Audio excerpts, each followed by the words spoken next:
Welcome to How I Think, How I Treat, personal insights on current practices and evolving standards of care in pancreatic cancer, expert perspectives on implementing state-of-the-art care in the clinic. Tonight we have myself, Johanna Bendel from Sarah Cannon Research Institute, and my great friends, Tony Saab from Mayo Clinic, Michael Pishvan, and Rashna Shroff, another very close friend. Access the entire activity and complete the post-test at peerview.com/QAF860. Downloadable slides and practice aids are also available. We want to give thanks to PeerView for supporting this program, but also especially to Let's Win Pancreatic Cancer, who has played a big role in supporting this program. And I want to talk a little bit about Let's Win on behalf of Allison Ocean, who couldn't be here tonight. But Allison has been amazing in the energy that she has put into Let's Win PC in building up this program since even just 2016. So it's intended to be a platform for which patients, caregivers, doctors, scientists can interact on the Let's Win PC website.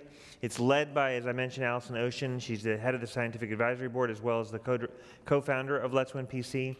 And the website is available in Spanish and English, and it's really meant to be able to link together patients, scientists, and researchers. There are several components to the Let's Win PC website, and it really is all based on the website and the interaction through the website and also other social media platforms. There's a portion where patient voices are meant to be heard in the My Treatment and Survivor video series. The latest science and articles are posted and vetted by the Let's Win PC board that are really meant to share promising science and novel clinical trials. There's an education component for patients and caregivers to be able to learn basic information about pancreatic cancer, ways to manage life during and after treatment for pancreatic cancer, and also, again, the latest developments in the treatment of pancreatic cancer. The My Treatment page stories are written by pancreatic cancer patients themselves, and they share their experiences. They talk about the science that's led to the treatments that they've been on and how the treatments have impacted them. And their stories are vetted and reviewed by either a PhD or an MD to make sure that it's factually accurate. Let's Win is also really designed to share promising science, and promising articles are posted on the Let's Win PC website to be shared by the scientists, clinicians, and patients. And then clinical trials are highlighted throughout the course of the year on the Let's Win PC website as well. Stories in managing pancreatic cancer also feature general education information about the disease itself and how to manage life before, during, and after the treatment. And then there are multiple videos that are posted, particularly about long-term pancreatic cancer survivors, as well as the doctors and researchers who are looking for more effective treatments. And then there's a news feed as well that's keeping up with on a real-time basis as to what's going on in the medical and scientific journals and other abstracts related to pancreatic cancer. Let's Win PC is also very active on social media. They have 19,000 followers on Facebook, mostly patients and caregivers. They have over 4,600 followers on Twitter, almost as many as Dr. Saab, primarily researchers and clinicians. And Instagram with over 700 followers, mostly younger patients and other caregivers as well. And the Panc Chat is actually something that's very engaging. I've participated a few times. It is an amazingly robust and interactive chat that happens, that's hosted by Let's Win PC with pancreatic cancer specialists, researchers, trying to cover a specific topic of interest to really get the community excited and involved in learning from one another.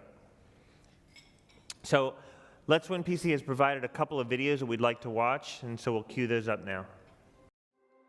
The first oncologist I saw told me, go home and prepare to die. So many people that I knew with this cancer don't make it. You go onto the web, look for pancreatic cancer information. It looks overwhelming and devastating. I was given 6 months to live, and they weren't keen on me leaving. It wasn't something that I really cared what they said. I needed to go someplace that would save my life. I just didn't believe that it was my time. I kept thinking that someone has to beat this. I immediately got a second opinion that took all that out of my head and said, no, he was wrong. Here's what we're gonna do.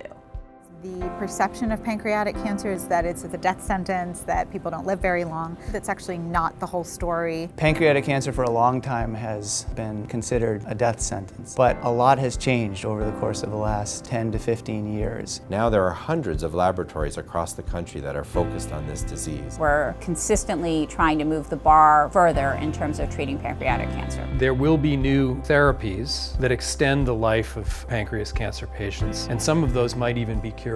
We have survivors now, not just 1-year survivors or 2-year survivors, but we're seeing people living for 5, 10, even 15 or more years. I'm a 7-year stage 4 pancreatic cancer survivor. I was diagnosed back in 2012. I was diagnosed with pancreatic cancer 8 years ago. I'm a 9-year neuroendocrine pancreatic cancer survivor. I was diagnosed about 11 years ago. I'm an 11-year stage 4 pancreatic cancer survivor. I'm a 15-year pancreatic cancer survivor. They are the evidence that pancreatic cancer is not a death sentence. It is so vitally important that people with pancreatic cancer do not feel they have a death sentence. This is a very serious effort. It's an international effort. The world of pancreatic cancer care has changed so drastically. So many people get told, there's no hope, go home and pass away. I recommend a second opinion because a second opinion saved my life. There is hope. There's new research every day, so just don't give up. I think the strength that you get from surviving pancreatic cancer is an appreciation of just existing. It taught me how strong I really am, and I feel I could conquer the world. Everybody who I talk to, and when I tell them that I have pancreatic cancer, I say, you still here,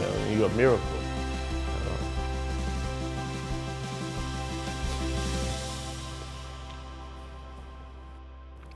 So, yeah, I'm just grateful. Just truly grateful.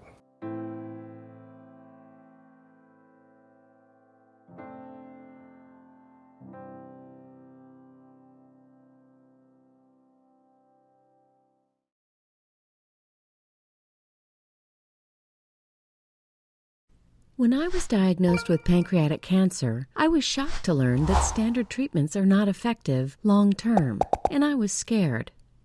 I found Let's Win, which helped me create a personalized treatment plan with my doctor. I use innovative, science-driven treatments with my patients and encourage them to visit Let's Win. Let's Win is an affiliate of the Lustgarten Foundation, the nation's largest private funder of pancreatic cancer research. We are a world-class community of doctors, researchers, and patients who share the latest science-driven treatments and research breakthroughs for pancreatic cancer. Let's Win helps patients learn about their treatment options. Here's how it works. Under My Treatment, patients describe their experience.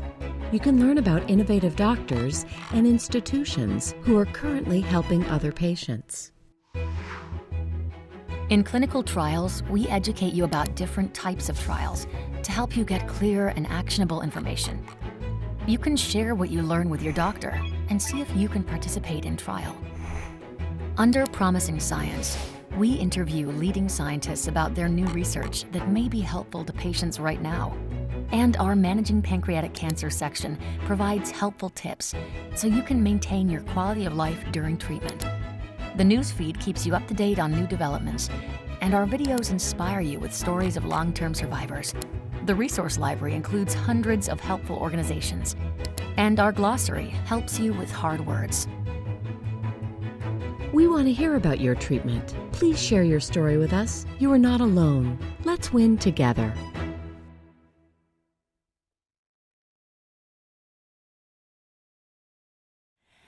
So welcome everybody. I'm so happy to have you all here tonight. And one of the reasons I love this particular event in CME is because just as you've seen on these videos, it focuses and reminds us who we're all here for and why we come to work every day. And this is for our patients and helping them battle this cancer, whether it be by clinical trials, standard therapies, supportive therapies, everything we can do to help these guys battle their cancer and live life to its fullest. So I think we just need to remember that as we go through all of the information tonight.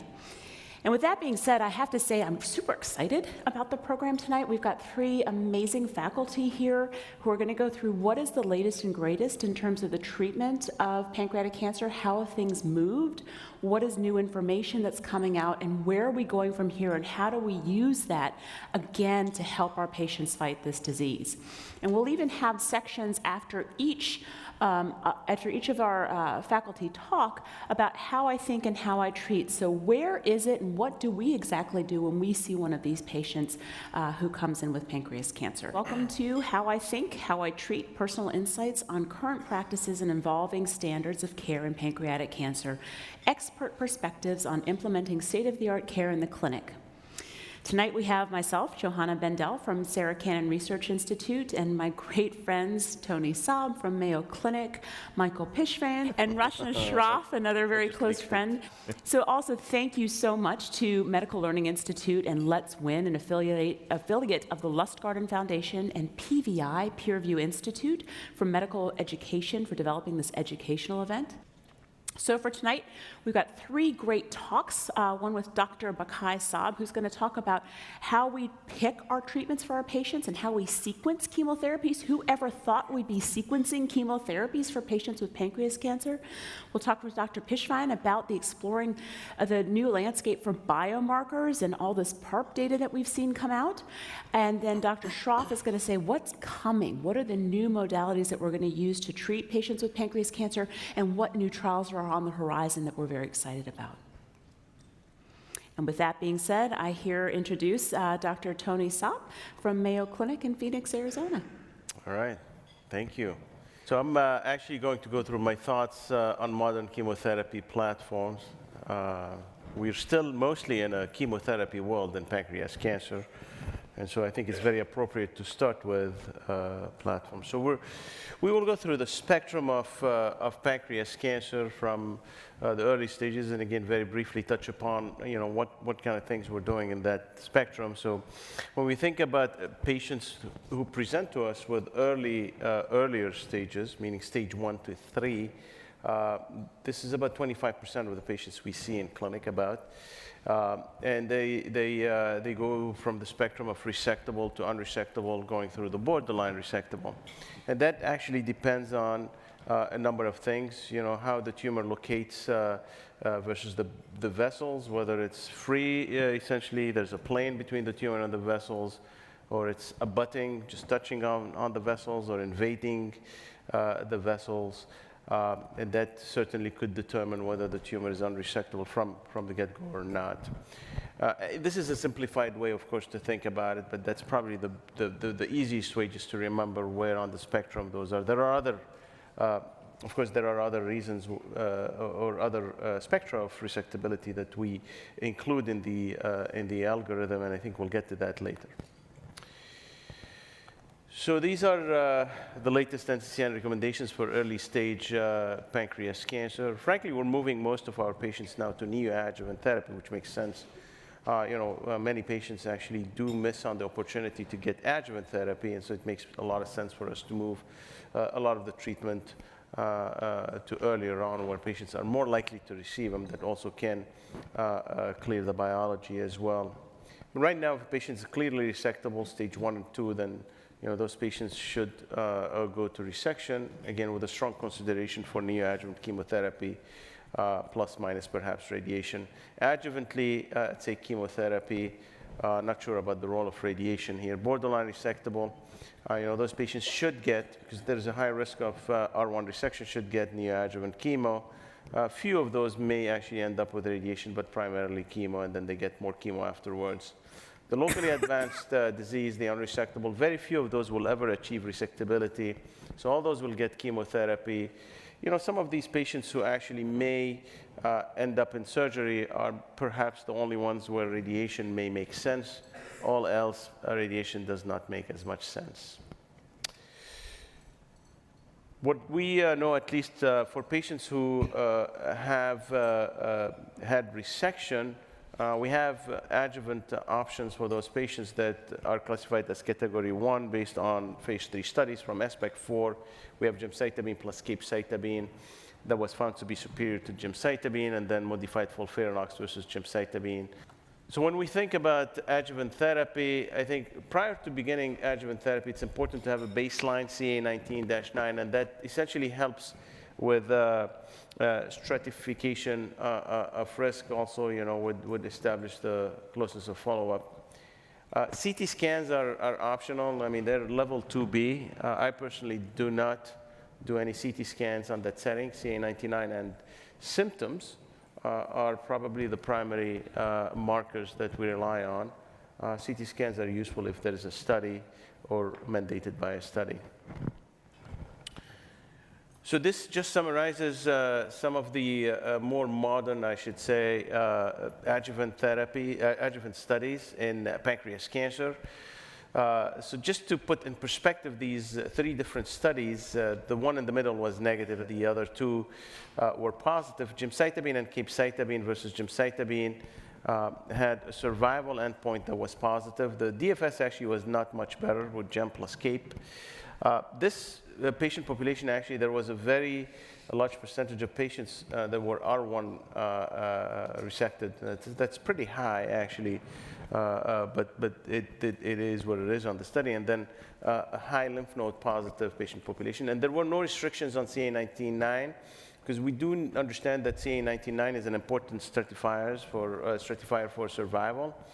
Less than 90 is actually preferable. Less than 180 is okay. More than 180, those patients almost are guaranteed a recurrence. So for APACT, less than 100. For PRODIGE 24, less than 180. And then you can see the differences. The survival was quite astounding with PRODIGE 24 in terms of the delta, and the DFS was actually quite significant. Now, APACT had a primary endpoint of centrally reviewed imaging, and that actually was negative. What I'm including here is actually the investigator-assessed response on PF, so DFS. And this was slightly better with gemcitabine and nab-paclitaxel versus gemcitabine. That was not the primary endpoint. The primary endpoint actually did not reach that level of significance. Now, the survival with gemcitabine nab-paclitaxel was better than gemcitabine and seems to be trending positively, including in the statistical sense of the word. So we'll see where that goes. But at this point of time, this study is negative, and this is not a recommended regimen. So now, what do we do in practice?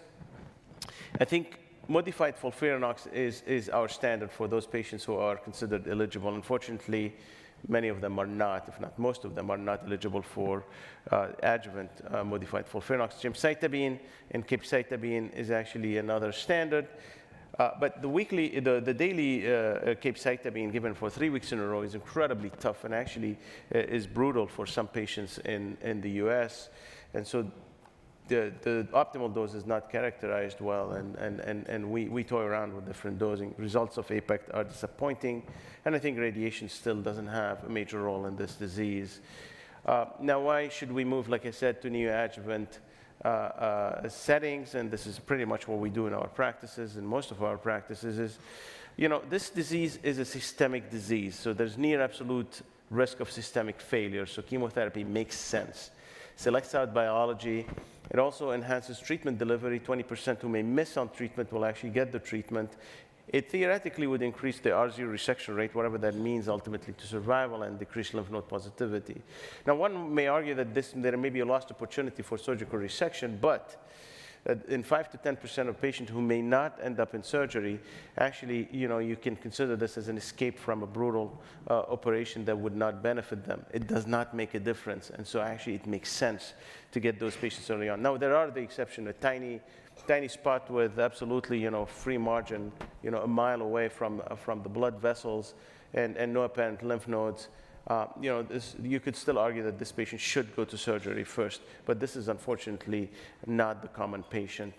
Now, there may be a role for radiation in the neoadjuvant setting. Unlike the adjuvant setting, at least pre-OPANC does suggest that there may be that benefit, but we still have to see the finalized results from this, and also from RTOG 0848. All right, now moving on to the patients we see the most in clinic. Those patients with metastatic disease, we have 2 standards, FOLFIRINOX and gemcitabine and nab-paclitaxel. Now, these have never been compared formally, but I just put essentially the two studies in perspective. We always assume that FOLFIRINOX is a better option.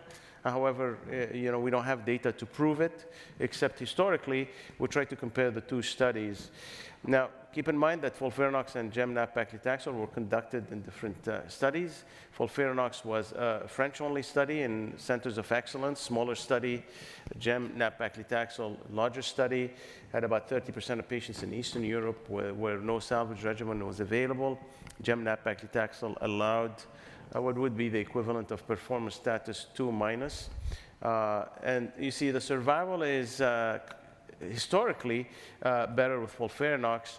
But as you see today with a lot of the phase 3 studies that have been presented and even the phase 2 randomized, the gemcitabine-nab-paclitaxel survival today in the US is closer to 12 months.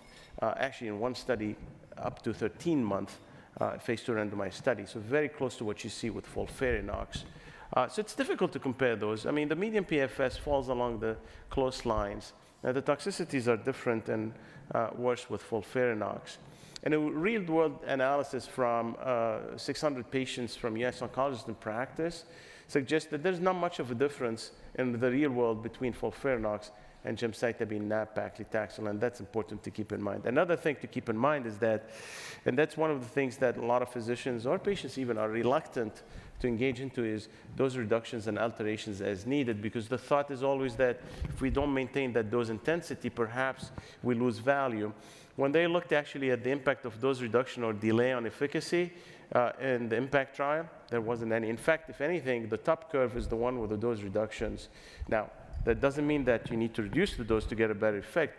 That just is a function of patients being exposed to longer treatment and seeing more toxicities and more reductions. Nonetheless, it doesn't affect outcome. And so if a dose reduction is needed, you do it. It makes sense for the patient, and it will more likely lead them to second line because they'll be less riddled with toxicities. We published data on every other week nab-paclitaxel plus gemcitabine from our experience in patients with metastatic pancreas cancer. Historically, the numbers look very similar to where you expect gemcitabine nab-paclitaxel to be, and I tell you one of the things, it's much less toxic. It's also cheaper because you're skipping a week in the middle. But the neuropathy was significantly better. And frankly, I get reminded every time I see a patient that we include on a study with a weekly gemcitabine nab-paclitaxel, how much tougher the weekly regimen is than the every other week that we use off trial.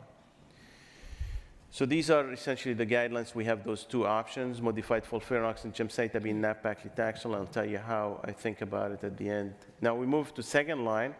And second line therapy, this is an important discussion. We never had a discussion about second line therapy in pancreatic cancer because we never had them.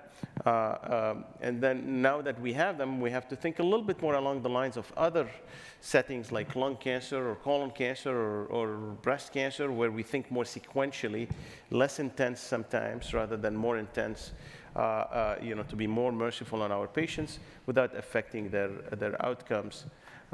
So we'll include in the discussion a little bit about nal-IRI. Now, we do have, and I know Mike is going to talk a little bit about the PARP inhibitors, but we do have also other immunotherapeutics that apply for a very, very small percent of patients. So pembrolizumab with the MSI high patients, which is about 0.3%. But when you see one and you treat them with pembrolizumab, I mean, you will see a benefit that you rarely see in pancreas cancer. It's an amazing effect, but you have to find that patient. Unfortunately, there are very few of them. And then the NTRK fusions are present in about 0.2 to 0.3%, again, with significant responses, if you can find that and apply this. And that emphasizes, I think, what Dr. Pishwain is going to talk a little bit about, the importance of genotyping those patients reflexively. So in terms of second line, for the longest time, we've had oxaliplatin-based regimens as part of our standard. There was this study from Germany with Conco 003. This was a weekly oxaliplatin, weekly 5-FU, so a German regimen that we don't actually use in the United States. And that essentially, was a positive study that took about 1 million years to actually publish. Now it comes from Canada, another study called Pancreatic that actually used FOLFOX6, which is more likely closer to what we use in the United States. And this study was negative. In fact, not only negative, survival was worse. Now, there are a lot of reasons why it shouldn't be. But what you can say safely about this study is that oxaliplatin doesn't seem to add much value here. So moving on to the other drug, now we're moving to second line, or we continue to move into second line, and looking at liposomal irinotecan, which is, again, has level 1 evidence in pancreas cancer. Liposomal irinotecan is essentially a nanoliposomal formulation of irinotecan. This agent contains about 80,000 molecules of irinotecan, and essentially, without going through too much detail, so it circulates around the bloodstream for about a week and just releases primarily the drug into the tumor. Now, there is leakage, of course, about 3% into the circulation, and the toxicities that we see from the clinical trials are very similar to what you see with irinotecan. So the advantage with this formulation is primarily to enhance the availability of the drug into the tumor, but it's not technically supposed to actually cut down significantly on the toxicities per se. You load, the nanoliposome with irinotecan. Napoli-1 was the study that looked at nal-IRI versus nal-IRI 5-FU versus, actually it was nal-IRI 5-FU versus 5-FU and nal-IRI versus 5-FU. 417 patients, and the study was essentially positive for its primary endpoint with nal-IRI plus 5-FU versus 5-FU, with both improvements in overall survival as well as progression-free survival, and a response rate initially reported at 16%, but close to 10%, which in this setting is actually interesting, given that pancreas cancer rarely responds to tumors, to chemo. The toxicities, and again, I'm not going to belabor over this, and they're very similar to what you expect with irinotecan, except for alopecia. You actually see much less alopecia with the nanoliposomal formulation. And similar to MPACT, the other thing you learn from the study is that don't shy away from a dose reduction if you need to have a dose reduction for your patient. It actually does not affect their outcome. If anything, may enhance their outcome on the long run. We actually did this meta-analysis because all this question about irinotecan, nal-IRI, and the oxaliplatin, so we clumped the platinums versus the topoisomerases, so there's nal-IRI and irinotecan studies, all the randomized studies that were published at that time. And essentially what we found is that the irinotecan-based regimens, and especially nal-IRI, seems to pull the curve, the survival outcomes, more favorably than 5-FU. Not true for oxaliplatin-based regimens, and that comes from 3 randomized studies, one from Europe, one from Asia, and one from Canada. And the Americans were the only adopters of oxaliplatin, so that's interesting. None of the studies were done in the US, actually. The PFS was slightly favoring oxaliplatin versus 5-FU, and favoring significantly irinotecan versus 5-FU. So I think that meta-analysis, hammers on the point that for those patients, irinotecan and specifically nal-IRI is probably a good choice, and oxaliplatin is unlikely to help. Now, there's also other benefits from moving away from a treatment that doesn't have cross toxicity. I mean, if you treat patients with nab-paclitaxel, the risk of neuropathy is quite high, and then moved into the second line with another agent that induces neuropathy is certainly not advisable. In this situation, there's no cross toxicity along the neuropathy. So this is a proposed sequencing therapy in advanced pancreas cancer. And as you've seen today, with all these, but first line remains gem-nab versus modified FOLFIRINOX. Second line, depending on what you do in the first line. There is level 1 evidence for nal-IRI plus 5-FU, although we should make a disclaimer that Napoli-1 had only 13% of the patients who had gem-nab-paclitaxel, but it was gem-based therapies. With FOLFIRINOX, the second line, we don't have data, period. We have some smidgen of data, retrospective analysis, a little phase 2 here and there. But folks do use gemcitabine plus, and I say plus minus nab-paclitaxel because again, those patients have neuropathy, and many times they are not candidates for nab-paclitaxel. I mean, you can do capecitabine, but again, in the absence of any data. I still think that there may be a role for a platinum in third line if you start with nab-paclitaxel plus gemcitabine if patients make it that far. And then, of course, as we have learned that with our treatment, comes also as we see patients actually going through longer and longer treatments. As we've seen in the video, some of these patients are living longer and longer. And we do see patients living a year or 2 or 3. And we have many patients actually that we still see after 4 or 5, even with metastatic disease for 5 years. Now, they're not the majority. We'd like to have more and more of them. That's why we need to continue doing the research. But we see more and more of our patients and continue to give hope and get hope that we are moving the needle in a positive direction. Maybe not as fast as we'd like to be, but it's definitely moving in the right direction. But maintenance strategies become important as well. I mean, we don't need to keep someone on FOLFIRINOX for 16 months. I think, the traditional wisdom says 4 to 6 months, and if they're doing great, you can give them you can put them on maintenance. And the same with gemcitabine, nab-paclitaxel. And there is a study already that supports this, at least with FOLFIRINOX, that you can maintain those patients and maintain the benefit. And molecular sequencing is important. So, I'm just PARP inhibitors, if platinum-based, may be eligible, anti-PD-1 for MSI high, and TRAC inhibitors for NTRK fusions. The gist of this is that I think the way we think about our patients, and, we tend to think very concrete. But frankly, with pancreas cancer, it's not that always that 100% clear.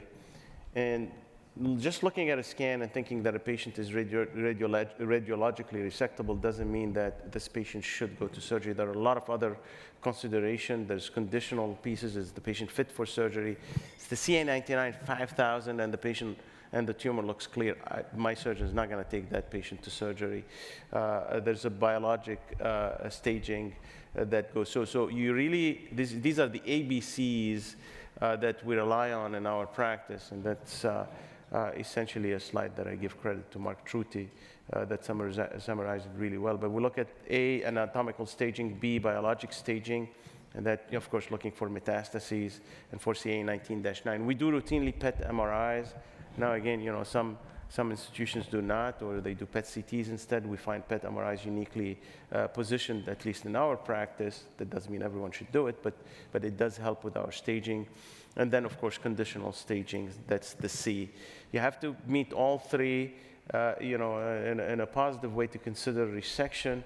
And as I said, for most of our patients, we still consider primarily neoadjuvant therapy first. But I think this is important because it's not just where the vessel is or what the X-ray looks like or what the scan looks like. It's actually a very complex decision-making process before we take patients to surgery to optimize their outcome.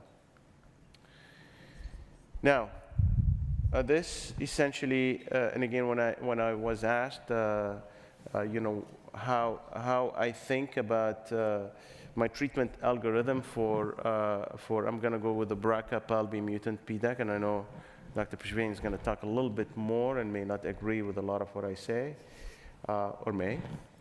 I don't know. I'll be up for the surprise. But this group of patients constitutes about 4 to 5%. That's accounting actually for the germline and the somatic. Germline was reported on the Polo to be 7.5%, but that doesn't really reflect the unselected patient population, or if you actually closer to 2 to 2.5% from what we know from large databases, and another 2 to 2.5% from somatic, and then you have the ATMs, and you have a lot of others, and the potential HRD. So FOLFIRINOX usually for 16 weeks. In my practice, and then after that we assess, and if there's a response, patients will go on FOLFIRI. So we drop the oxaliplatin just because of the risk of neuropathy, and would like to reintroduce it at some point perhaps, or either to FOLFIRI. If actually with FOLFIRINOX, if the patients get a CR, which frankly about 5 to 10% will, for those patients, there's no harm to consider a holiday. And I do consider that for patients with a CR. And one can argue back and forth, perhaps those are the patients also you want to place on a PARP inhibitor. I think it's reasonable. I just don't necessarily favor it.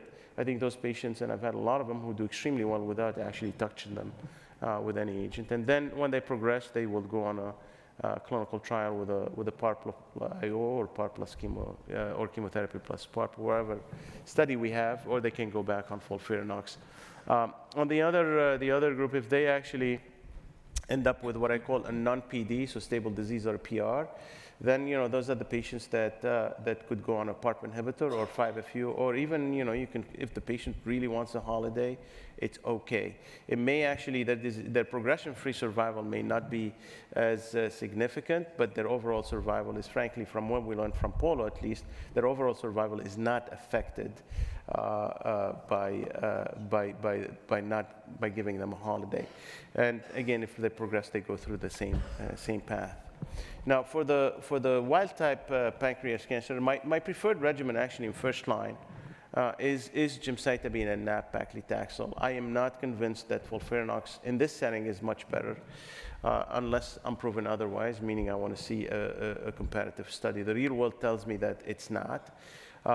So the way I think about it is, again, if a CR, which is incredibly rare in this group of patients, unlike the BRCA mutated, those patients can go on a holiday, and I put between parentheses 5-FU or capecitabine as another option. The other face of the coin, if they go into on gemcitabine nab-paclitaxel and they have a non-progressive disease, they actually could go on 5-FU or capecitabine or even again a holiday. And then you can follow the thinking here, keeping in mind that I have a second-line option. For those patients with gem nab-paclitaxel, it'll be nal-IRI or 5-FU. For those patients who go on FOLFIRINOX, the only way to get to nal-IRI or 5-FU is if they go on FOLFIRI, then 5-FU capecitabine, and they go for more than 12 to 16 weeks, and they have neuropathy, then I can't put them back on nab-paclitaxel or FOLFIRINOX. I go to nal-IRI and 5-FU.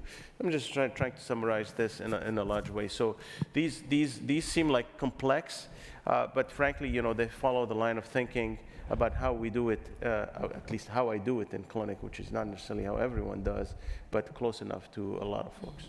Wonderful. Thank you so much, Tony. So I wanted to ask the panel a question. So thinking about the localized setting, you have a patient that comes in, has potentially resectable disease, looks fit for surgery.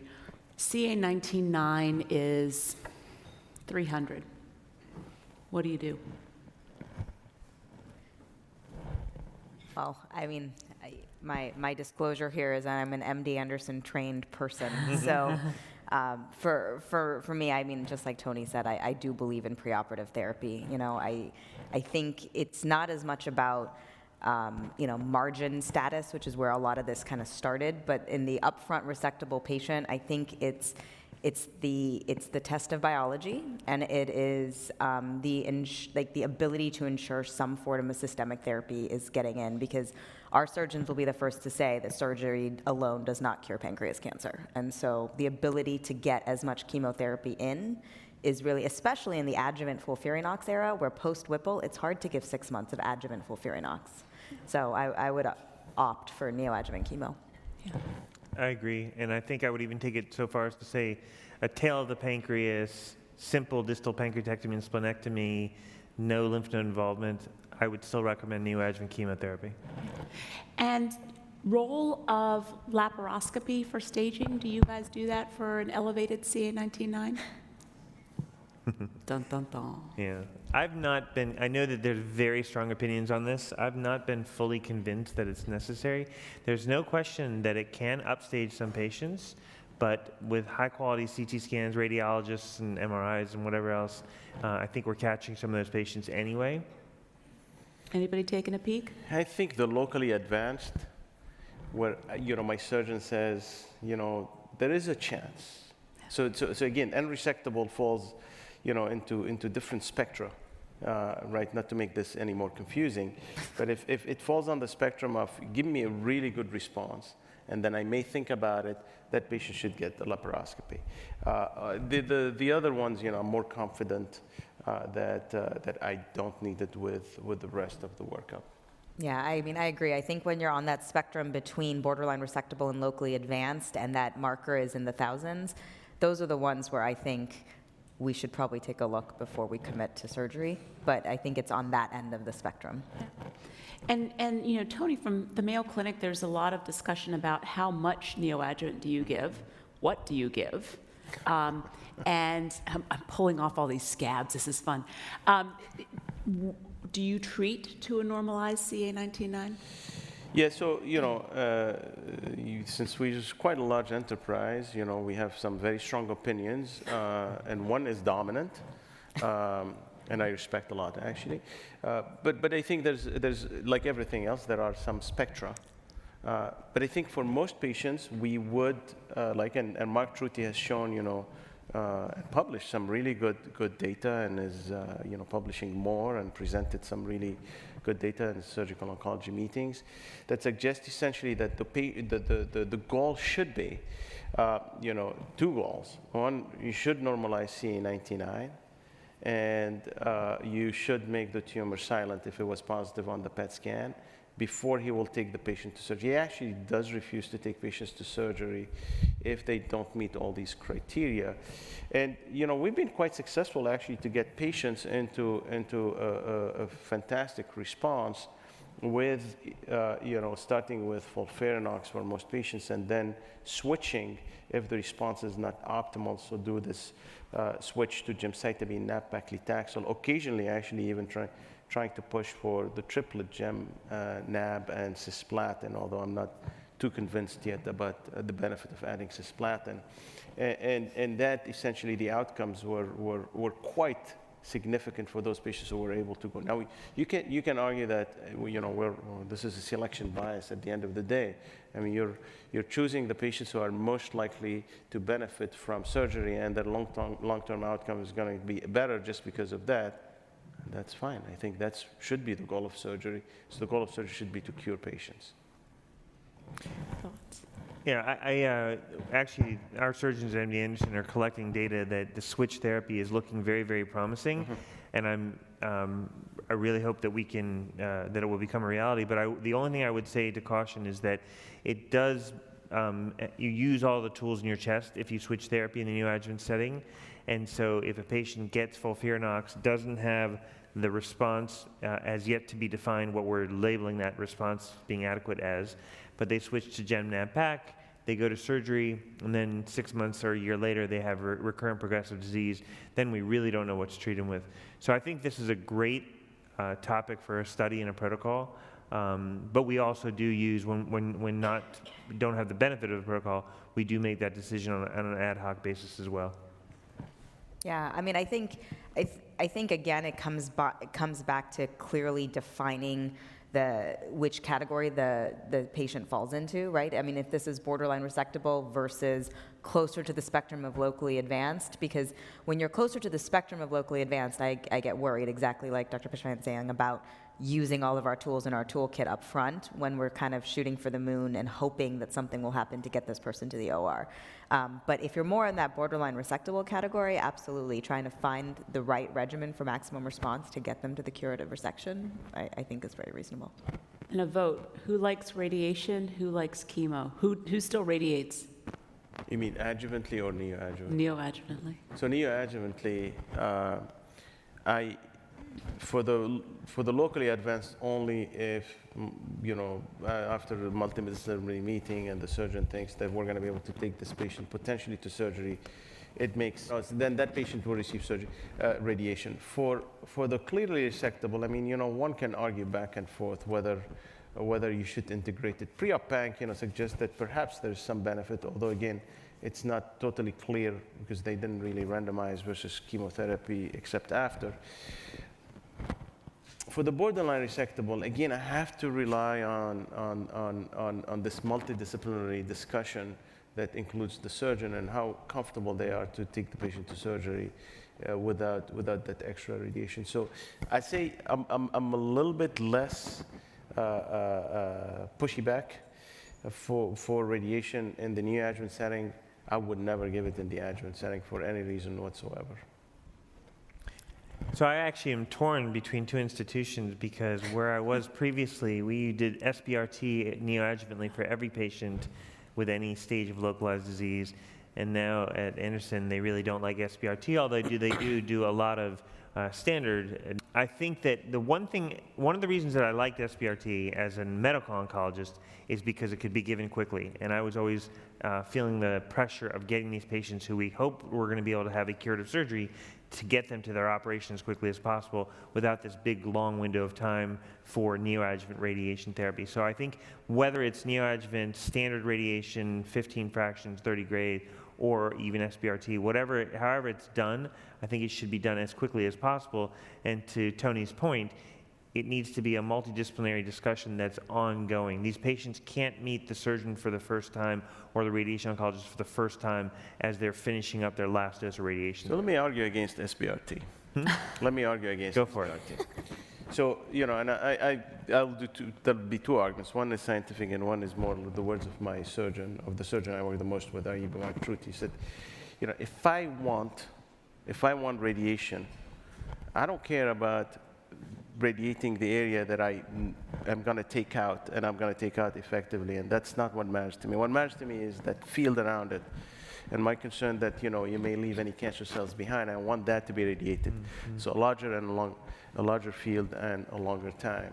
But the other thing is the Alliance study, as you know, got stopped prematurely, at least the one arm with SBRT, because there was a concern of detriment. Although there are a lot of other complicating factors to that.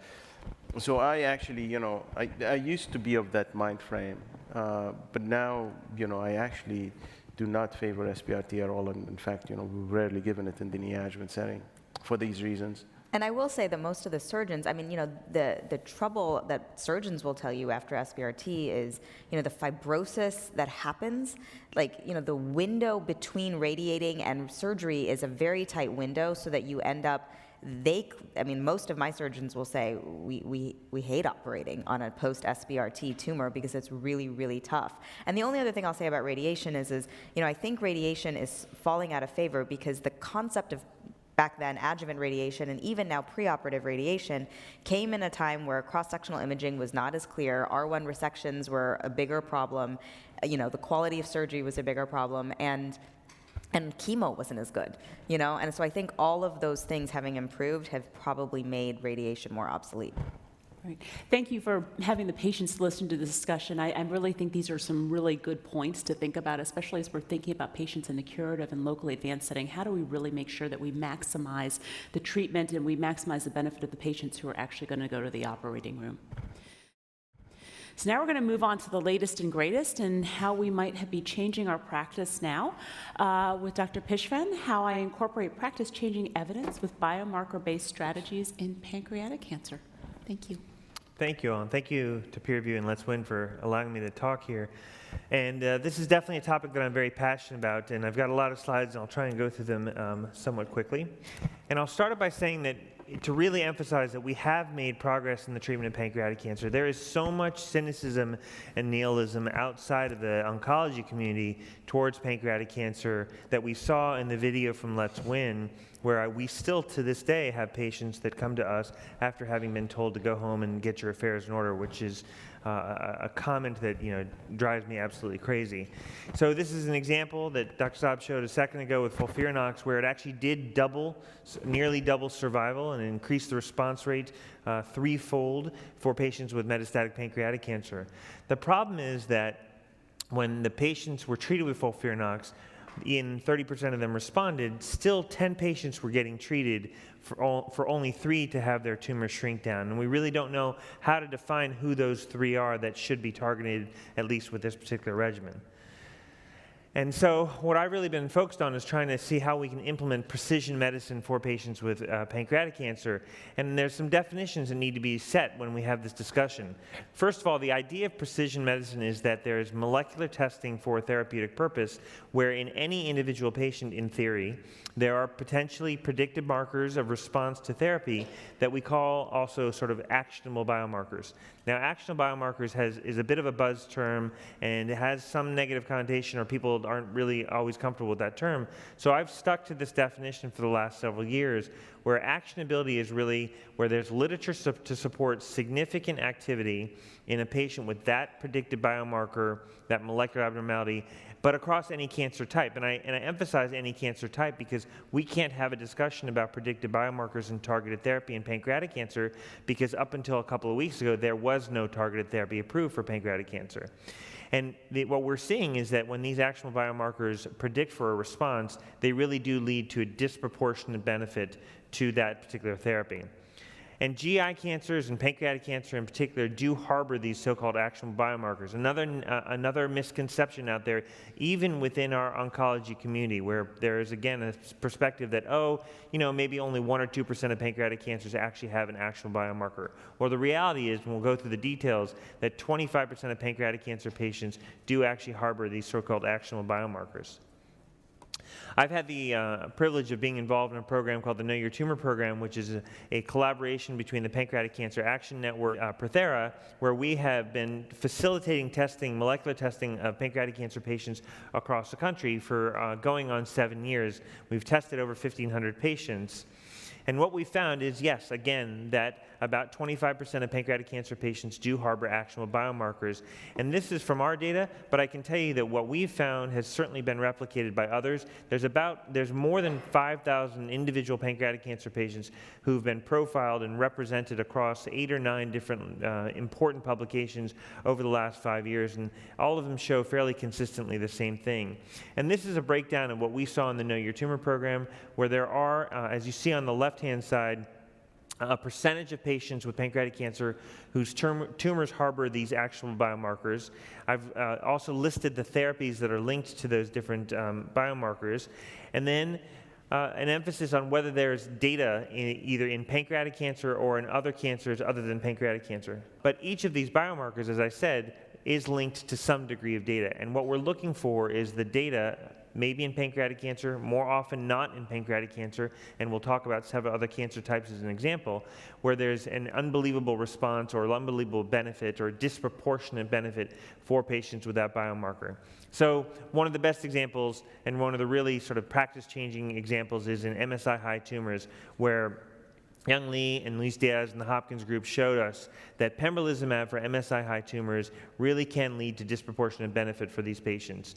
And the MSI-high tumors are found across all disease types. In some cancers, they're more common, like in gastric cancer, and as Tony said, there's pretty uncommon in pancreatic cancer, but even the 6 patients that were treated with pembrolizumab for this study who had pancreatic cancer, all of them had some degree of tumor shrinkage. 4 out of 6 responded by clinical trial RECIST criteria, but in reality, if you look at that waterfall plot, all 6 of them are actually below that line of response, of stability. The other one rich subgroup in which there are often actionable biomarkers for pancreatic cancer are the KRAS wild-type pancreatic cancer patients. For decades we've known about this group, but we really didn't know what to make of it. It was a bit of an anomaly that there was 5 to 10% of pancreatic cancers that did not harbor the seminal mutation in pancreatic cancer of KRAS. But what we're finding is actually in those 5 to 10% of patients that actually there are other drivers and other targetable mutations, BRAF mutations, other receptor tyrosine kinase fusion genes that are really, the proteins of which are really driving the cancer cells and can be very effectively targeted.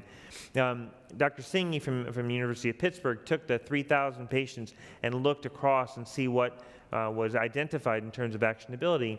And of the 12% of KRAS wild type, which is a bit higher than the typical population, but in their study they found 12% KRAS wild type, there were FGFR fusions, RAF mutations, ALK, NTRK, a number of very targetable mutations in 47 patients.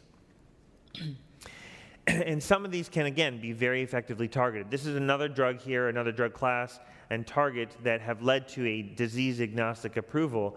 But the TRK inhibitors can be really powerful in the small percentage of patients with pancreatic cancer that have an NTRK fusion. This is a pan-disease type waterfall plot from the larotrectinib study. And in this study, there was actually only 1 pancreatic cancer patient treated that you can see with the arrow there. But that patient did benefit and have a response to therapy. we had the opportunity to publish on 3 patients, 2 of whom had an NTRK fusion, 1 had a ROS1 fusion with pancreatic cancer, and these patients were treated with entrectinib, the other TRK inhibitor. And again, you saw a dramatic response to therapy for these patients. And I can tell you that this patient in particular, the one where you see the PET scan, that patient was actually on their way to hospice when the NTRK fusion was identified. They were able to get access to the drug and truly had a Lazarus moment where within 1 month they were actually feeling like a new person again. You see their CA 19-9 normalize, and this patient was able to be on this inhibitor for a very long time. One other subgroup of patients that, again, often in the KRAS, usually in the KRAS wild-type patient population, that we're starting to see benefit is in the BRAF-mutated patients. And we've known about BRAF V600E and melanomas for years now. In the last several years, we've really seen BRAF V600E mutations come to the fore in colorectal cancer, culminating in the BEACON study that was presented just this past summer. And this is the safety lead-in study of the BEACON, where encorafenib, cetuximab, and binimetinib together again led to a significant response in nearly a majority of patients. You see, again, almost all of the patients did have some degree of benefit, a frank 48% RECIST criteria response to this triple combination. Now, those drugs, the encorafenib, binimetinib, and cetuximab, are not particularly easy to get off-label, but in the Know Your Tumor database, we did find 18 patients out of 766 patients that we looked at that time whose tumors harbored BRAF mutations, 5 of whom had V600E mutations, and we were actually able to get, one of our investigators was able to get dabrafenib and trametinib for a BRAF V600E mutated patient, and that patient had a sustained partial response for a prolonged period of time. The group of patients that seems to be the most promising in pancreatic cancer, though, are the patients whose tumors harbor some degree of DNA damage response from repair abnormality or mutation. This is highlighted by the BRCA1, BRCA2 gene mutations, but as we'll talk about, there's actually several other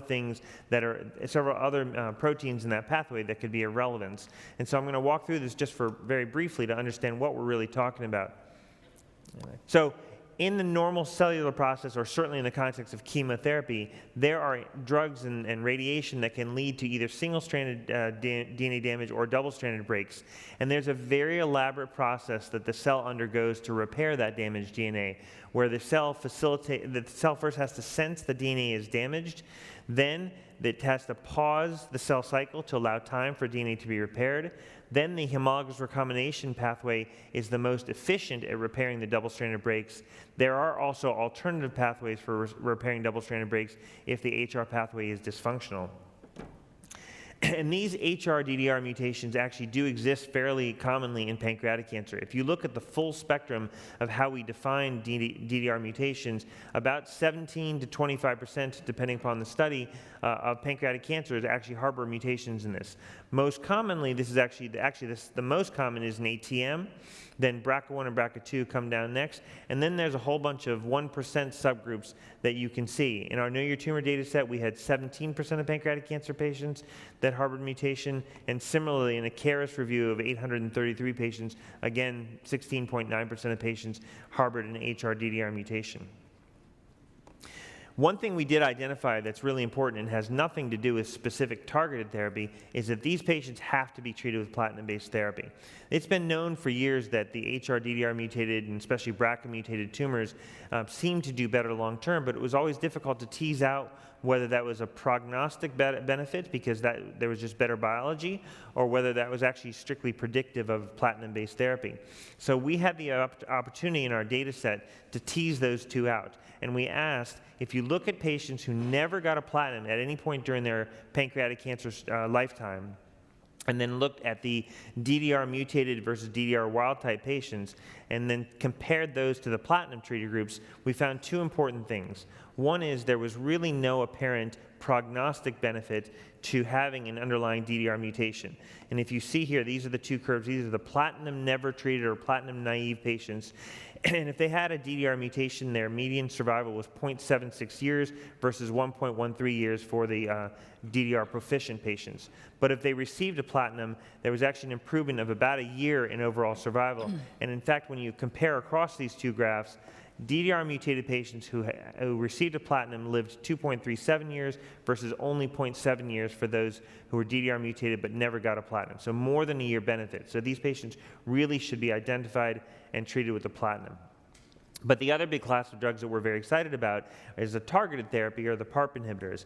And PARP inhibitors will facilitate the process of synthetic lethality for tumors that have an underlying homologous recombination defect. And just the way that it works is that when cellular DNA damage occurs and you block the PARP enzyme from being able to repair the single-stranded break, a double-stranded break will ensue. And if there is an underlying homologous recombination deficiency, like in a BRCA mutation, then you have unrepairable and accumulating double-stranded DNA damage that leads to cell death.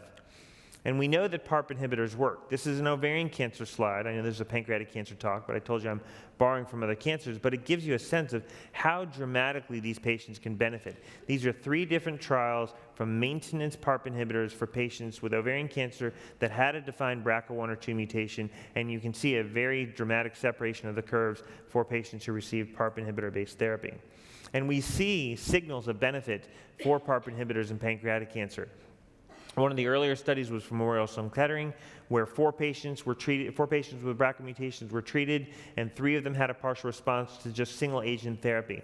A larger study from UPenn had over 200 BRCA mutated patients from all different disease types, 23 of whom had pancreatic cancer, and there was a 22% response rate, including 1 patient who had a complete response. Most recently, Dr. Schroff, next to me, had published the rucaparib study and had a 16% response rate to rucaparib in BRCA1 or 2 mutated patients. And I highlight her study because actually one thing that she did really nicely is demonstrated that it wasn't just the germline BRCA mutated patients, and in fact the patient who did best was a somatic BRCA mutated patient treated with rucaparib. So all of this data sort of led to, or was part of what led to the POLO study, which was an international phase 3 study for patients with germline BRCA1 or 2 mutations who'd been treated with platinum-based therapy and not progressed, and then they were randomized on a 3-to-2 ratio to receive either maintenance olaparib versus placebo. The primary endpoint, the FDA-approved primary endpoint, was progression-free survival, and the study did meet its primary endpoint, with the patients receiving olaparib having a median progression-free survival of 7.4 months versus only 3.8 months for the patients who received placebo. This has led to actually a modification of the recommendations, and I won't go through this again because Dr. Saab just went through this, but the use of olaparib as maintenance therapy for patients who have an underlying BRCA mutation is definitely a reasonable path, and the FDA did approve olaparib for patients with germline BRCA1 or 2 mutations who've not progressed on a platinum-based therapy. There's a number of abstracts just to highlight that are additional studies of the POLO phase 3 trial. There are other studies that are looking at maintenance therapy with other PARP inhibitors as well. Kim Binder, who we actually saw in the video from UPenn, has a really nice maintenance rucaparib study that parallels the POLO study. I've actually got 1 patient on that study who's been doing amazingly, complete response for more than 15 months. So this is really a paradigm that is looking very promising. But PARP inhibitors don't work for all BRCA mutated patients. Again, this is data from Dr. Schroff's paper that really highlights very nicely the idea that in platinum refractory disease, PARP inhibitors pretty much don't work.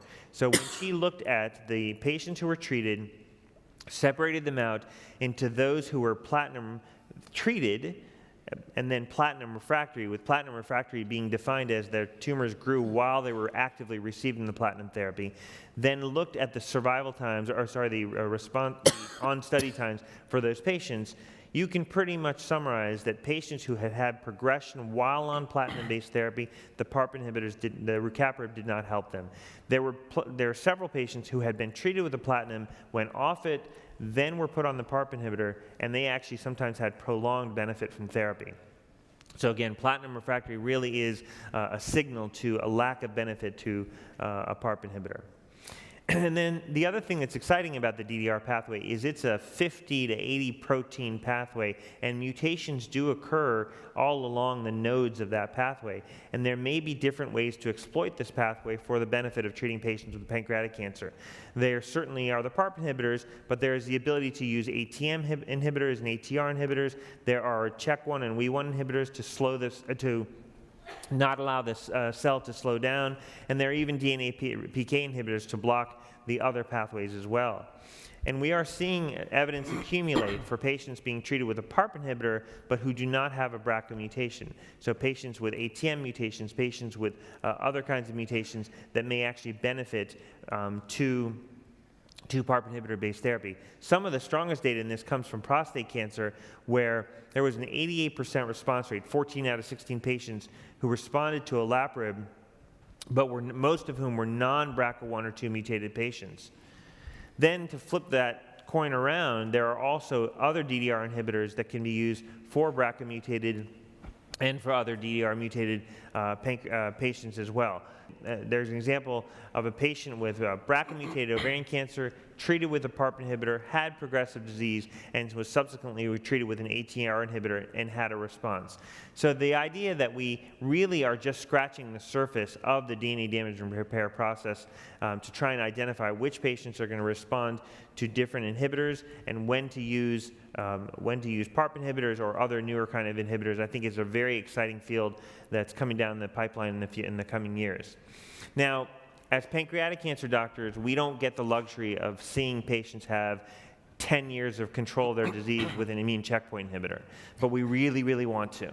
And it's actually, I'm excited that there may be a line of investigation where patients or tumors that have DNA damage repair defects may actually be more immune responsive, and there may be a value to combining a PARP inhibitor or other DNA damage response inhibitors with immune checkpoint inhibitors. What's been seen across different disease types is that DDR mutated tumors actually have a greater immune infiltrate. They do seem to be more primed to response with immune checkpoint inhibitors, and there does seem to be even signals of synergy with immunotherapy in combination with PARP inhibitors. This probably has to do with the innate immune pathway, where the PARP inhibitors or the DNA damage that occurs leads to activation of the cGAS-STING pathway, making the cells more primed for an immune response. But in that vein, we're actually about to launch the next version of the POLO study, if you will, where we're paralleling the POLO trial, but we're actually adding pembrolizumab. So patients with germline BRCA1 or BRCA2, and actually we added in PALB2 mutated tumors as well, who are responding or stable on 16 weeks of platinum-based therapy, they either get what is now a standard approved regimen of olaparib in the maintenance setting versus olaparib plus pembrolizumab, hoping that we can harness the immune response that the olaparib is inducing. I'm going to move on. First of all, just in talking about germline testing, we know that pancreatic cancer patients can harbor germline BRCA1 or BRCA2 mutations, and that these can be a higher percentage in certain populations. But it's also really important to realize that 40 to 50% of patients who have a known BRCA mutation do not have a family history. So you absolutely should not use family history to decide whether or not you're going to recommend germline testing. In fact, the guidelines say that every patient with pancreatic cancer, irrespective of their stage of disease, should be germline tested for the presence of an inherited mutation. I'll go through this quickly just to sort of highlight the idea that there is a group of patients, and actually it's becoming, thankfully, the majority of our patients, who have metastatic disease, who you can start on chemotherapy and then initiate biomarker testing. And because of the growing field of maintenance therapy, because of more patients getting second-line therapy, you could use that biomarker testing in preparation for either the maintenance setting or in the second-line setting. So if you haven't gotten germline testing, or tumor testing before you start therapy, which is difficult to wait for, just go ahead and start the testing right after you start them on FOLFIRINOX or Gem/Nab-paclitaxel. And actually, the guidelines would support testing as well. The guidelines say that any patient who has advanced or metastatic disease who's candidate for additional therapies, which is 80% of our pancreatic cancer patients, that the guidelines do support the idea of molecular testing. Again, in the interest of time, I'll just run through this slide to say that there is also data, this is borrowed from lung cancer, where doing a panel is probably more cost and time effective than just doing single gene testing. So I wouldn't just test for BRCA mutations. I would really send a panel for these patients with pancreatic cancer. And it probably is more cost effective. This is an example for colon cancer. Last couple slides. One is that all of this testing, we want it to be able to show that it's actually improving survival. And we are starting to see signals where there's a true overall survival benefit. We looked in the Know Your Tumor program, and we identified that if you test a patient, you put them on a matched therapy, that their survival is 1 year greater than if you test the patient, but they don't ever get a chance to get their matched therapy, or for those patients who do not have an underlying biomarker. So there is overall survival benefit to testing, and hopefully for the patients with actionable mutations, getting them right therapy. So overall, I really do think that we should be doing the testing. The testing is less expensive than actually a lot of the therapies that we give them, so I wouldn't be daunted by any cost of testing. And the testing does reveal actionable mutations in pancreatic cancer that can lead to disproportionate benefit. Great, thank you. 2 quick questions before we move on. One that came up on the iPad, which is, what do you do about the somatic BRCA mutation patients? We did see some benefit. So do you treat patients with somatic BRCA mutations with a PARP? I definitely do. I've had the luxury of having access to a number of clinical trials with PARP inhibitor-based therapy, but to be honest, if I didn't have access, I would definitely go out searching for a PARP inhibitor for those patients. And I think, again, Dr. Schroff's paper gave us data to show that somatically mutated patients can have significant responses. One last question. So oftentimes it's tough to get tissue from the pancreatic cancer patients. So liquid, blood-based? I think liquid biopsies in general are a little less sensitive than tissue. I mean, tissue is the gold standard, but I think that if you can't get tissue, or even in parallel to tissue, it's not unreasonable to do a blood-based test. The nice thing about the circulating tumor DNA test is that they're very, very specific. So if you find the mutation, you know it's real. Excellent. Thank you so much. You will, but I would say you would lose on a lot of the BRCAs and some of the HRD with the liquid versus tissue. So tissue remains the standard, and every attempt has to be made for tissue.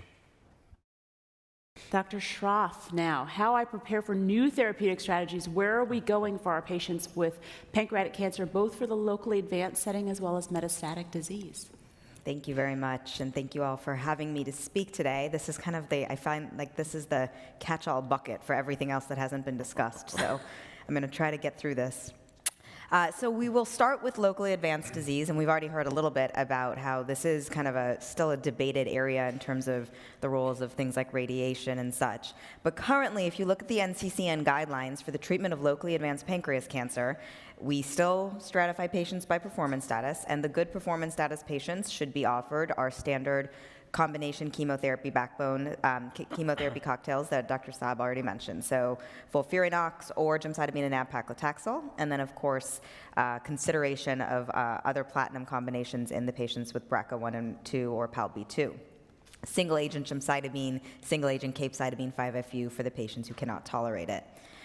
Now, in terms of radiation, if you look at the NCCN guidelines, it basically says that you can consider combination chemotherapy followed by radiation, and it does not specify. It says chemoradiation or SBRT for appropriate patients. So it kind of, I think, leaves it open a little bit. As we have already sort of discussed, there is not a survival benefit based on LAPACT data in terms of radiation, but it is kind of a multidisciplinary conversation that is had with, at least in our cancer centers, with our radiation oncologists.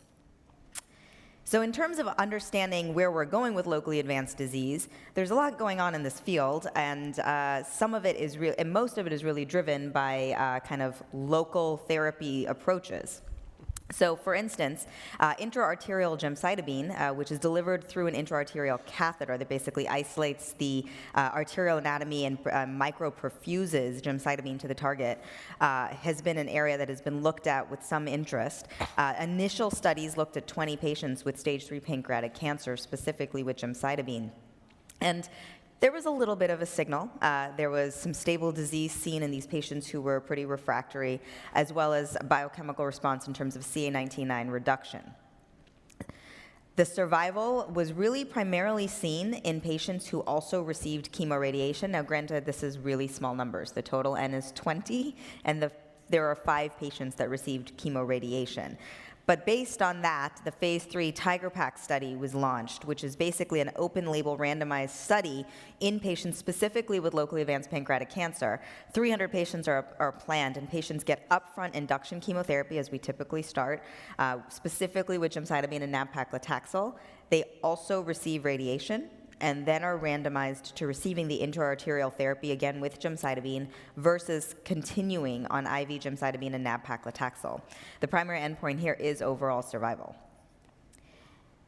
Another interesting local-based therapy is the tumor treating fields. So tumor treating fields is the concept of basically a local radiation effect that are alternating electrical fields that can basically disrupt the process of mitosis and cell division.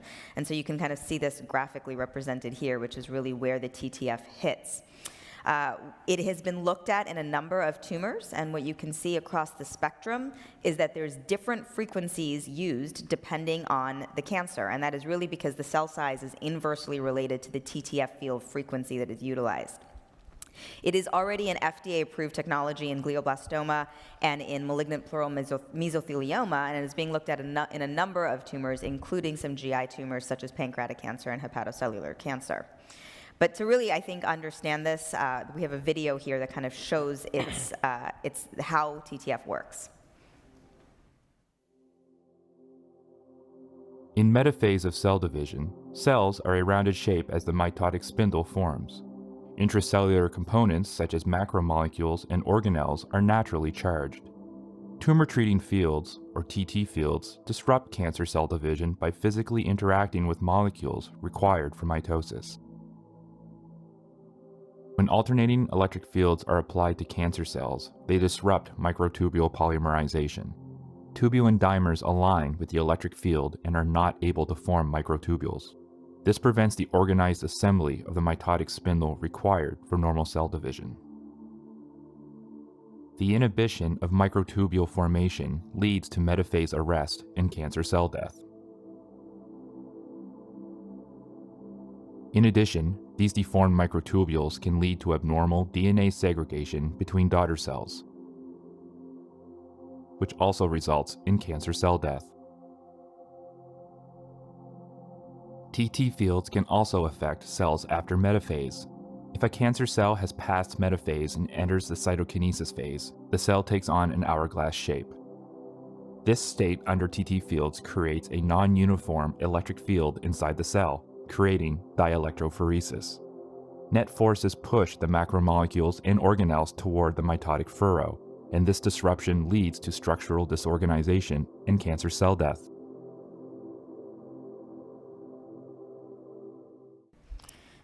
All right, that was a great refresher in cell biology.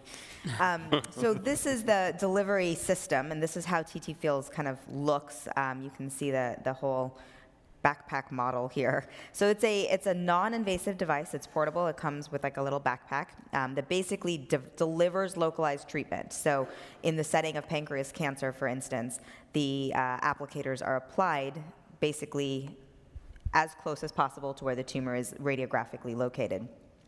Alternating electric fields basically use 4 transducer arrays, and it's a battery-operated pack. So it's actually relatively easy in the sense of its portability.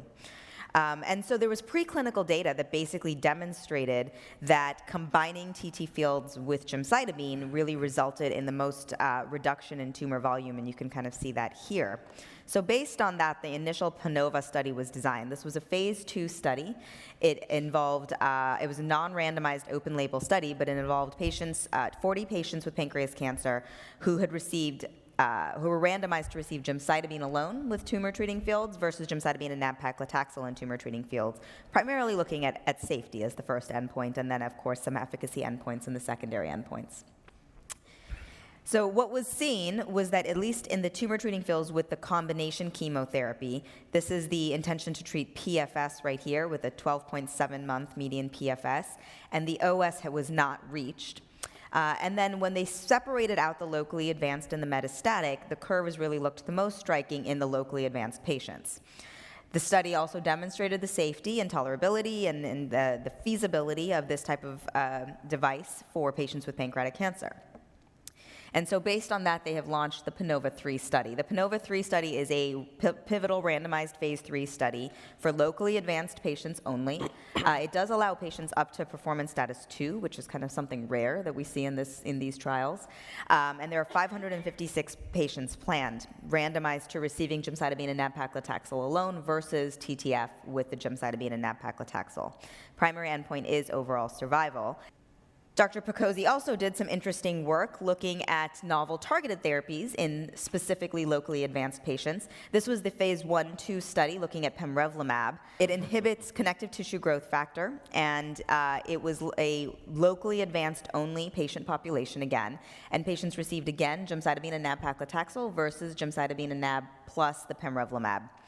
And in this study, patients were then taken to surgery if they were converted to a resectable tumor. And again, at least in this kind of small phase 1/2, the median PFS was 18.4 months compared to 10.1 in gemcitabine and nab-paclitaxel alone, and the OS was not met. That study has also now been turned into a phase 3 study that is, I believe, ongoing and accruing.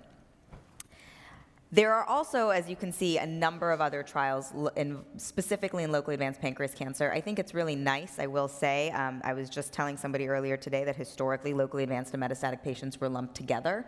I think we have learned, probably through a lot of biomarker work and such, these are actually very different tumors, so it's really great that we are no longer lumping locally advanced and metastatic patients together.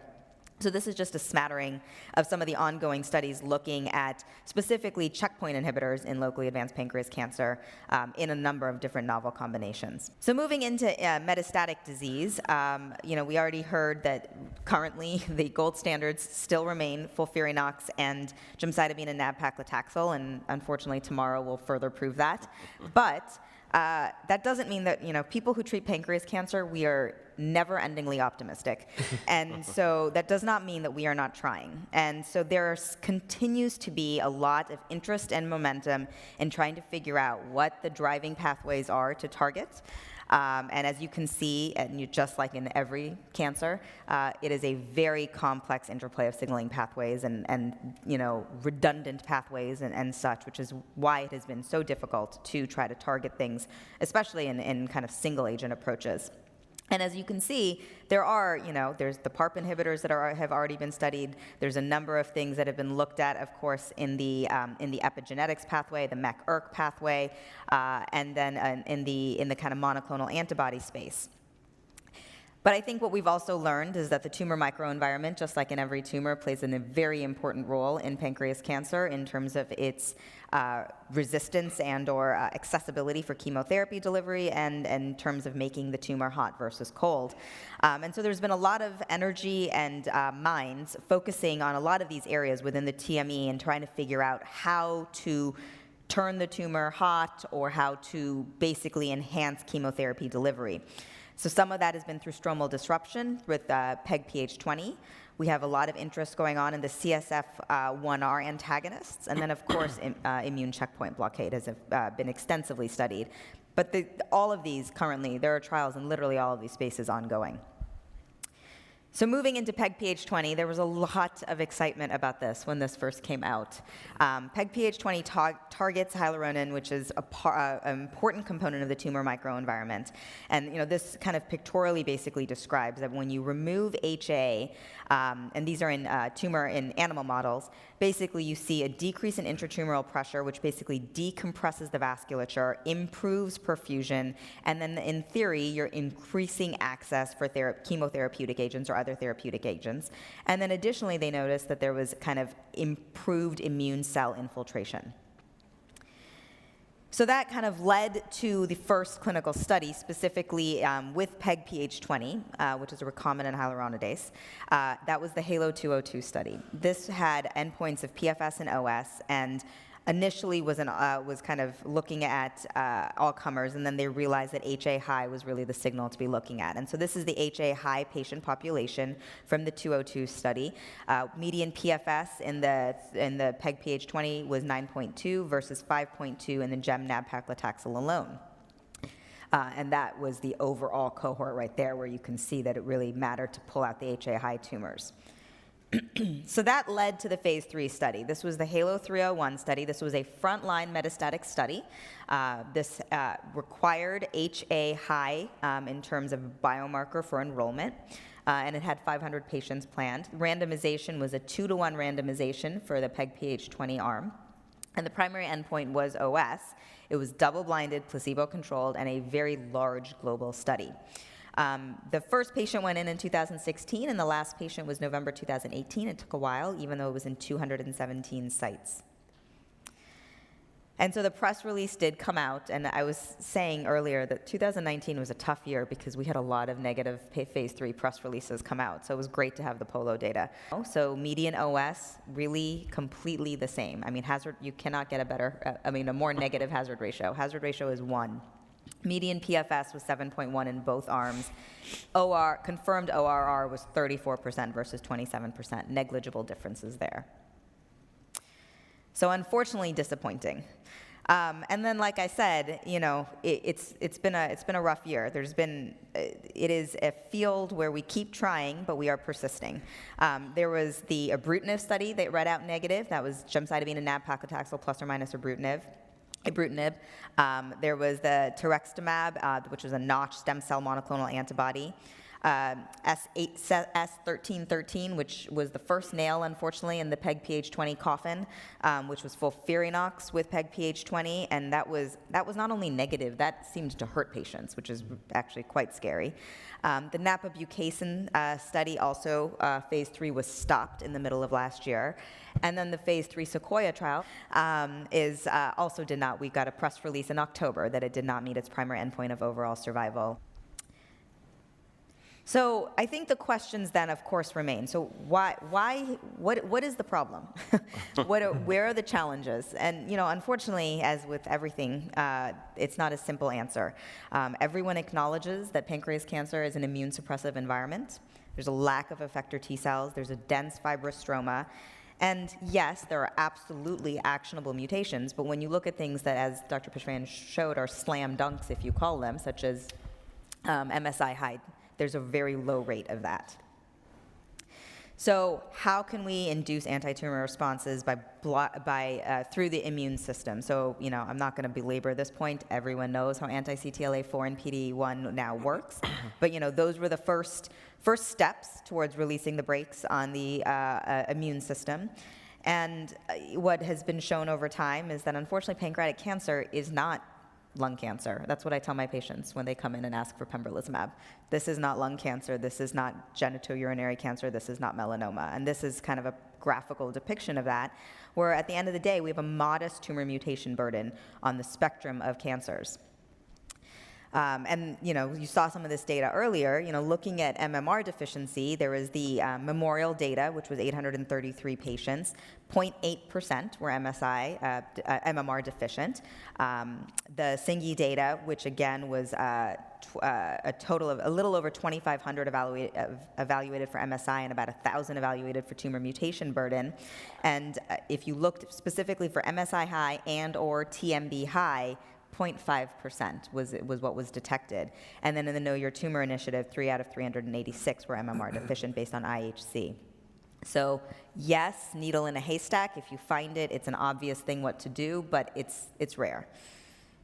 And then this kind of, I think, nicely summarizes what the typical pancreas cancer patient has when you look at tumor mutation burden, 3 to 4 per megabase versus these typical, MSI high or TMB high patients.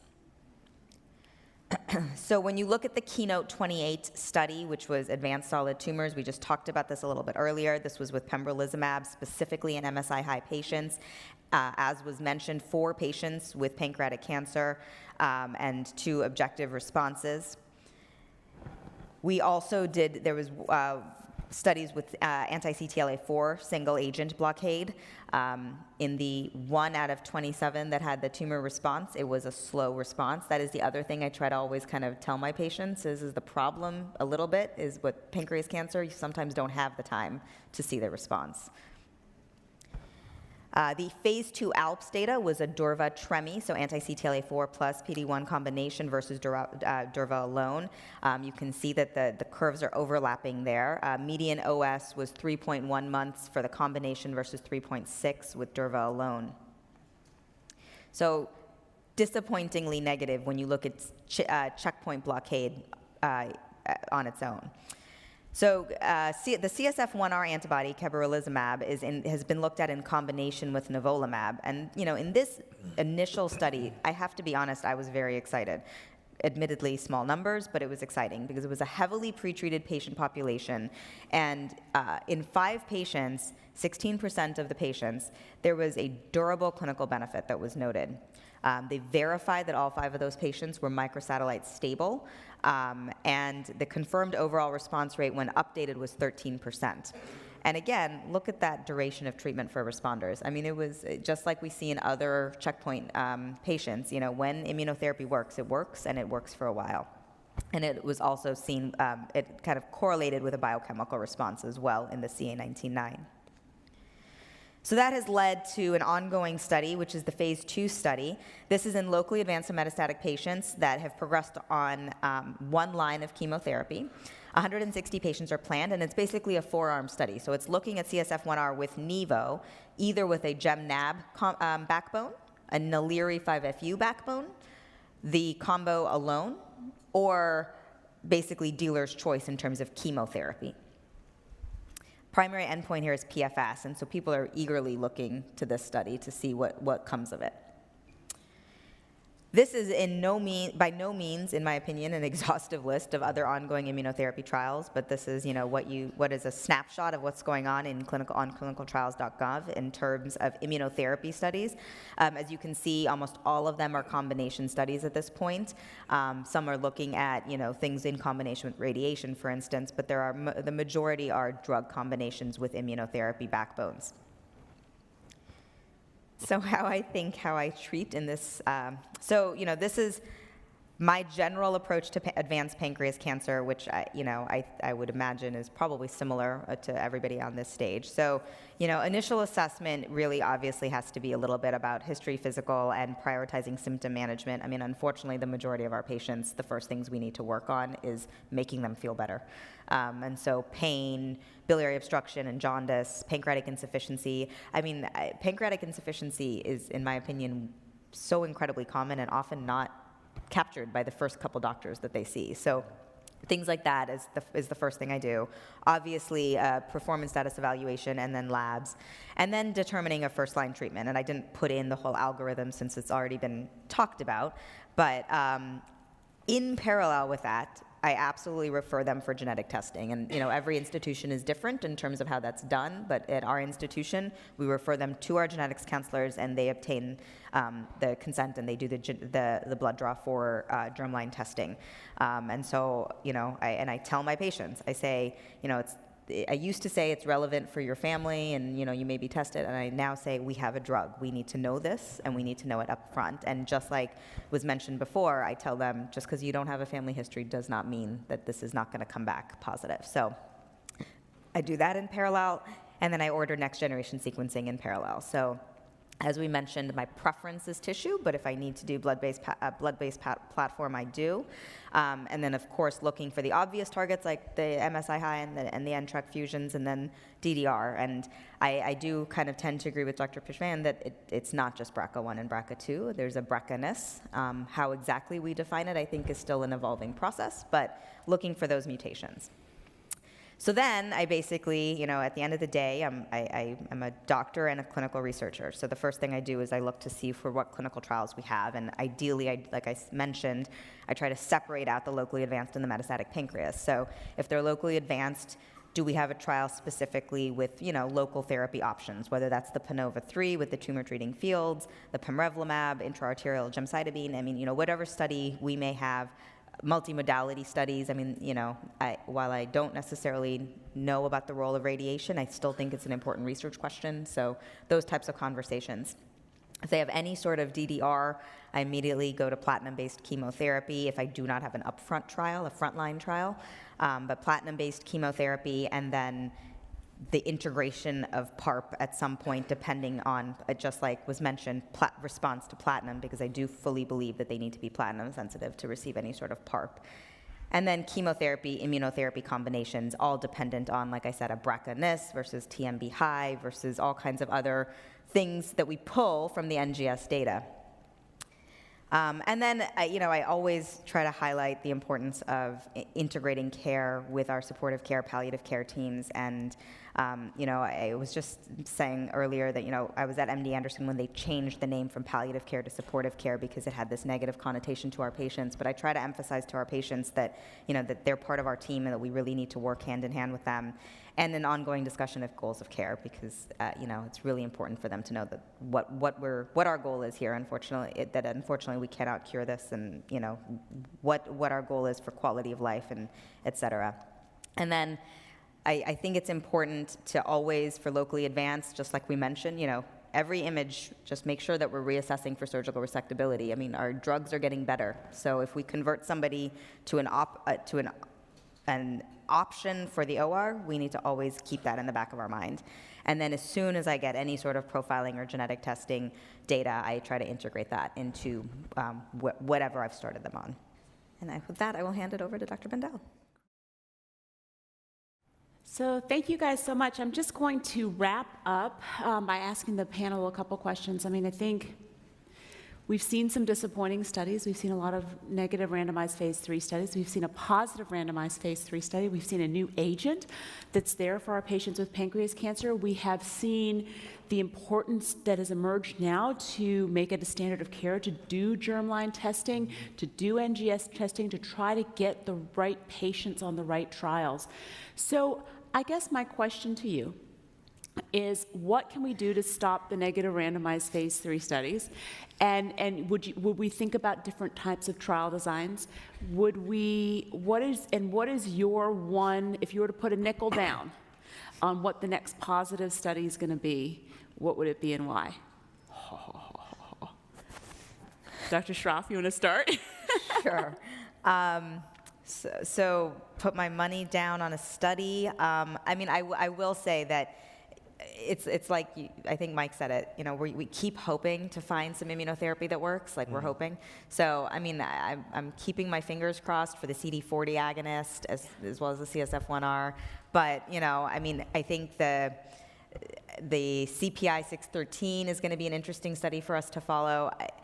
Not that I'm trying to be a negative person, but I'm having cautious optimism, because I can't say I'm going to put my money down on something that I've heard of yet. What was the first question again? What do you think, if we were to, we have all these negative randomized phase 3 studies, should we be doing something different? Yeah, I think, there's the urgency that we feel for our patients that I think sometimes supersedes our clinical research hat, and so the jumping from the phase 1B to the phase 3 is probably not the best approach. It's not proven us well so far in pancreas cancer. So I think that, and I think that we probably need to see in these early studies, phase 1, 2s, we need to set the bar higher for a signal that then could potentially translate into, in a randomized setting, a benefit. So I know you're going to partially agree and partially disagree. So I do think that we need to set a much higher bar, no doubt. We always set the bar lower because we get excited, and we're still hopeful that, there will be an outcome benefit to our patients who desperately need it. At the same time, if you think about the last 2 studies other than the pollen that actually led to positive phase 3 randomized studies, they came from a phase 1B and a phase 2. And the last 3 or 4 negative phase 3 studies came from one from a phase 1B, one from a phase 2 randomized, one from absolutely nothing whatsoever, that's the ibrutinib, just probably a Vegas bet or something, I don't know what exactly led to that. And then the third did not come with actually phase 2 randomized or even, except little signals here and there. It's very difficult to say, frankly, what is the optimal design. I'd say setting the bar very high at this point of time to move forward is a yes. Now, it could be preferably in a phase 2 randomized setting. But also, here's the other complicated issue is, these phase 2 randomized studies are done mostly as open label without a placebo. And, you see the hints from phase 1Bs that look very exciting.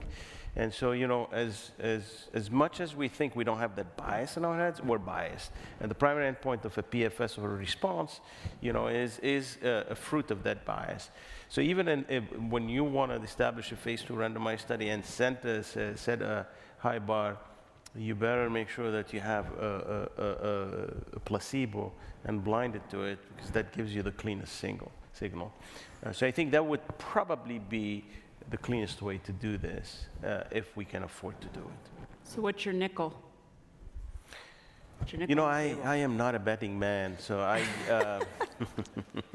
and I don't think I actually did bet once in my life, and I did win $100. So then that's going to be the best one, right? I right now, I'm not going to say that I'm pessimistic. I'm not actually. I'm very optimistic that we're going to hit that target. The problem is we really don't have right now studies in the advanced setting that have arrived to the level where critically one could say one way or the other. I think that manipulating the immune system rationally could be actually promising in this disease, the whole issue with microenvironment. I think one of the exciting studies is that actually, Dr. Pishwayan is going to co-lead through the cooperative groups and then enhancing on the proof of principle. And notice I said proof of principle, that PARP inhibitors have utility in this disease, but PARP inhibitors on their own actually have a very dismal response rate in pancreas cancer compared to ovarian, say, and maybe breast as well. And that's not true in pancreas when you have 15% response rate and mostly not durable. And I think actually enhancing the activity of PARP inhibitors, which we know that work relatively well in a small subgroup of patients, but expanding this to more patients will require rationally designed studies, whether with certain cytotoxics or with more exciting also with immunotherapeutics. So I think this is really where the world should be moving. I mean, we know DDR is important. We know that things work with DDR. We also know that immune therapy may still break some barriers in some tumors, and so I would bet on those two pathways now. I don't have any particularities about which one is a winner because, the horses are not out to the race yet. Dr. Pishwayan, final thoughts? I think from the question about how can we learn better and do better design studies, I do think that there was a real lack of stepwise approach in the studies that were done. I mean, I really congratulate the HALO investigators. Even though it was a negative study, they went through it just the way that we're supposed to, with really strong science, and then a phase 1, and then a randomized phase 2, a biomarker-selected phase 3, and it's unfortunate that it was a negative study, but they did the process well. Whereas the other ones, like that Tony mentioned, were just like in a rush to get to the phase 3 trial to get a drug approved, and not surprising that they were negative studies, unfortunately. So I think even though the HALO study was negative, I think following that model is still really, really important. As far as what to put money down on, I think that it's a really, really difficult disease to treat, and I don't have any, I don't know what the next best thing is, except for that I do think that if we can target the 25% of patients who have biomarkers, that at least for those patients we'll really be able to carve out a growing degree of benefit. We should have talked about your target bank. Yeah, so in that realm, led by or guided by mentor Dr. Saab, we're trying to develop the Target Panc protocol where we're actually identifying patients from across the country who have these small subgroup biomarkers and building upon the biomarker-directed therapies for these patients. And it's really not just about finding new biomarkers, but even optimizing biomarkers. So we know that the PARP inhibitors now seem to have some degree of efficacy, but you're right, we have a long way to go. So adding combinations with other DDR inhibitors or DDR-IO or even DDR chemo to optimize that therapy. And then in other biomarker subgroups, that's true as well. The MSI high is another really good example. I mean, I think we were all very excited by the initial studies that had a 95% disease control rate in MSI high colon cancer, but now we really see that the response rate is probably about 35%. So we've still got plenty of room to grow, even in that very exciting population of patients. I think what you're hearing here is it's going to take a village. It's going to take all of us cooperating together to identify those right patients and then get them to the studies and put them on studies together that might target something that we can find. I can't emphasize enough, as you've seen the slides for tonight, this is a great slide that really goes through what we should be looking at when we're approaching our patients with advanced pancreatic cancer. So have a great evening. Thank you. This activity has been jointly provided by Medical Learning Institute, Incorporated, Let's Win, an affiliate of the Lustgarten Foundation, and PVI, Peerview Institute for Medical Education. Thank you for listening. Download materials and complete the post-test for instant credit at peerview.com/QAF860. This activity is supported by independent educational grants from AstraZeneca, Celgene Corporation, Halozyme Therapeutics, Ipsen Biopharmaceuticals Incorporated, Merck & Company Incorporated, and Novocure.